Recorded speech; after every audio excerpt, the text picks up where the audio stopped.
여러분 안녕하십니까. 고아 유튜버, 보육인 출신 유튜버, 우리나라의 유일한 건 아니지만 제 나이 또래에서는 유일한 고아 유튜버 이성남입니다. 책을 올해 8월입니다 오랫동안 제가 보육원에서 성장을 하고 임용 합격을 하고 교직 생활을 하면서 언젠가는 보육원 출신이라는 것을 공개해야 되겠다라는 생각을 가졌죠. 왜냐하면 학교에서 근무하다 보니까 기초생활 수급자 아이들에게 무언가 따뜻한 위로의 말을 해주고, 또한 같은 보육원 동생들을 같은 학교에서 또 가르치면서 그들에게 형으로서 어떻게 위로의 말과 격려의 말을 해줄까, 그런 찰나에 코로나가 생기게 되었고, 그러한 시기에 계약이 늦춰지면서 책을 집필하게 되었습니다. 책을 집필하고 난 다음 또 얼마나 많은 생각이 드는지, 고아에 대한 생각과 아들이 왜 이렇게, 고아에 대한 정체성이 왜 이렇게 흐릿하냐, 고아의 정체성이 없기 때문에 사람들이 왜 이렇게 오해를 하고 있느냐, 그런 궁금증도 들고, 또한 고아로 성장을 했기 때문에, 보육원에서 성장했기 때문에, 부모님 없이 성장했기 때문에 이 사회를 항상 더 알아가야 된다. 성장을 하면 할수록 어릴 때에 겪었던 그 모든 것들이 새롭게 다가온다 라는 생각이 들어집니다.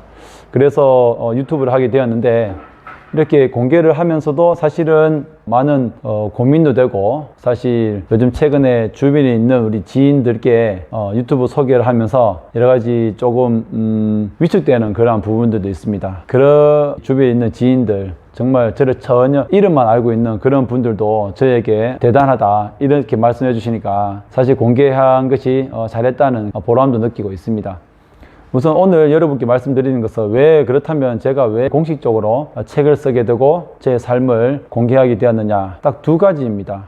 예전에도 말씀을 드렸지만, 그리고 이 책에도 있지만 딱 두 가지입니다. 오래되진 않았는데 1년 전에 같은 보육원에서 산 친구가 퇴소를 하고 스스로 독립을 잘하지 못하다가 자신의 친부모에게 갔습니다.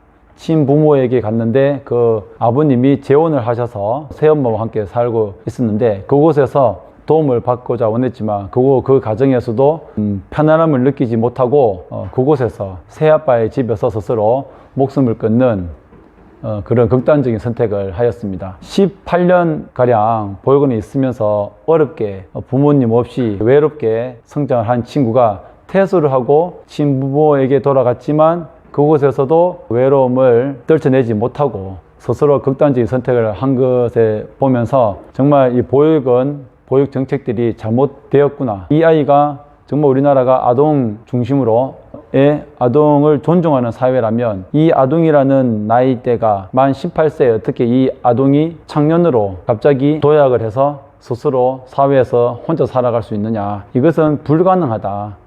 그렇기 때문에 이러한 일이 발생한다. 사건 하나와, 그리고 보육원을 퇴소하고 1년가량 정말 어렵게 생활을 하다가 폐암에 걸려서 보육원 후배가 먼저 하늘나라에 가게 되었는데, 연고자가 없어서, 부모님이 안 계셔서 제가 장례를 다 치러주면서, 이것은 정말 내가 해결해서 돼야 되는 문제가 아니다. 이 대한민국에 연고자가 없어서 시신으로 발견되었지만 연고자가 없는 그러한 시신들이 보육원에서 성장을 했는데 죽을 때에도 정말 누군가의 큰 위로를 받지도 못하고 그렇게 세상을 떠나는 이런 모습을 보면서, 이것은 개인의 어떤 잘못으로 인해서 보육원에 들어가서 퇴소를 하고 난 다음에 어렵게 살아가는 것이, 이것이 조금만 더 명확하게 제도적으로 정착이 된다면, 물론 이 친구가 기초생활 수급자로서 어렵게 하면서 정부의 지원을 받았지만 끝내 제대로 된 의료 혜택을 받지도 못하고, 또한 일반 가정에서 관심을 가지는 부모님들의 사랑을 제대로 받지도 못하고 이 세상을 떠난 걸 보면서, 정말 다시는 이러한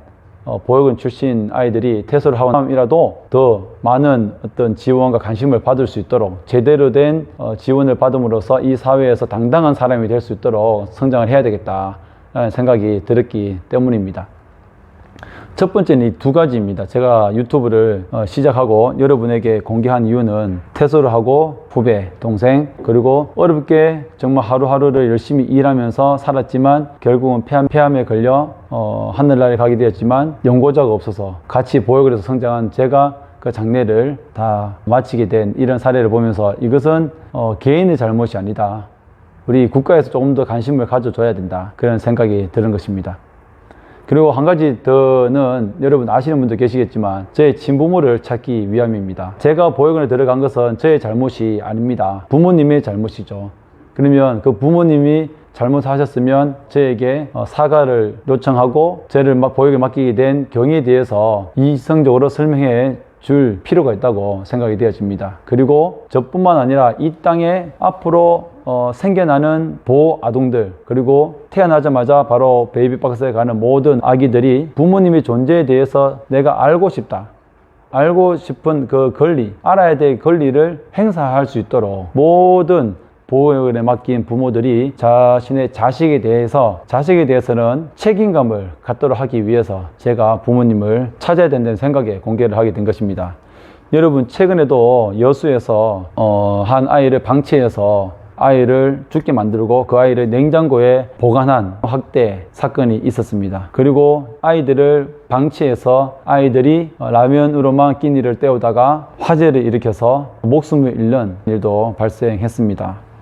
제가 제 삶을 공개한 것은 단순히 저의 삶을 공개한 것이 아닙니다. 단순히 저의 삶을 통해서 누구에게 위로를 주고 싶다, 또 보육원에 있는 아이들에게 희망을 주고 싶다, 그 선에서 그치는 것이 아니라 정말 이러한 일을 하다 보니까 생명이 왜 중요한지, 그리고 더 나아가서 보건복지부나 아동권리보장원에서 어떠한 마음으로 보육정책을 펼쳐가고 있는지, 보육사님들은 어떠한 일을 해야 되는지, 가정이 왜 소중한지, 가정이 왜 해체되면 안 되는지에 대해서 제가 알지 못했던 능력들을 알아가면서 여러분께 소개를 하고 있는 것입니다. 우리가 평범하게 우리 가정을 꾸려서 우리 자식들만 돌보며 살아갈 수 있지만, 우리가 이 사회에서 사회 공동체를 보다 아름답게 만들기 위해서는 반드시 우리나라의 보육 정책들이 어떻게 흘러가고 있으며, 그리고 가정에서 제대로 보호받지 못하는 아이들이 우리 주변에 있다는 것을 알고 그 아이들이 시설 보호의 67%가 되고 입양을 가는데 너무나 복잡한 절차가 있으며